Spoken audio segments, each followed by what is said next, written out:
पुत्रदा एकादशी व्रत कथा। पुत्रदा एकादशी का व्रत भगवान विष्णु की आराधना के लिए किया जाता है। यह एकादशी संतान प्राप्ति की इच्छा रखने वाले दंपतियों के लिए विशेष महत्व रखती है। यह व्रत वर्ष में 2 बार आता है, एक बार पौष मास की शुक्ल पक्ष एकादशी को और दूसरी बार श्रावण मास की शुक्ल पक्ष एकादशी को। व्रत कथा।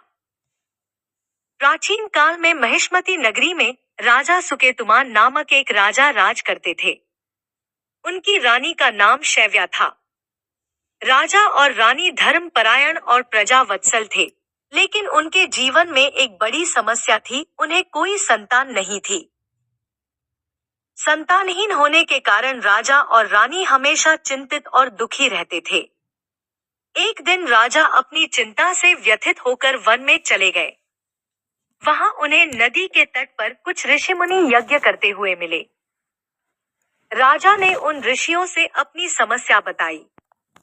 ऋषियों ने उन्हें पौष मास की शुक्ल पक्ष की एकादशी का व्रत रखने का सुझाव दिया और कहा कि इस व्रत को विधिपूर्वक करने से भगवान विष्णु प्रसन्न होंगे और उनकी मनोकामना पूरी होगी।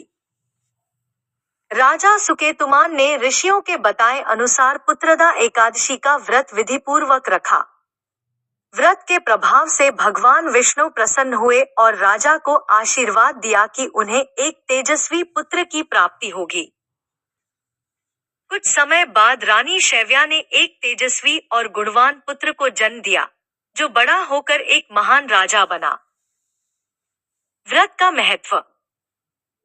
पुत्रदा एकादशी का व्रत संतान सुख की प्राप्ति के लिए किया जाता है। यह व्रत जीवन में सुख, शांति और समृद्धि लाने वाला माना गया है। व्रत विधि। व्रत करने वाले व्यक्ति को ब्रह्मा मुहूर्त में स्नान कर स्वच्छ वस्त्र धारण करने चाहिए। भगवान विष्णु की मूर्ति या तस्वीर के सामने दीप प्रज्वलित करें। फल, फूल, तुलसी दल और भोग चढ़ाएं। नमो भगवते वासुदेवाय मंत्र का जाप करें। दिन भर उपवास रखें और केवल फलाहार करें। शाम के समय कथा पढ़े या सुने और भगवान विष्णु की आरती करें। द्वादशी तिथि को ब्राह्मण भोजन कराएं और दान दक्षिणा दें। इस प्रकार पुत्रदा एकादशी का व्रत करने से भगवान विष्णु की कृपा से संतान सुख और जीवन में खुशहाली प्राप्त होती है।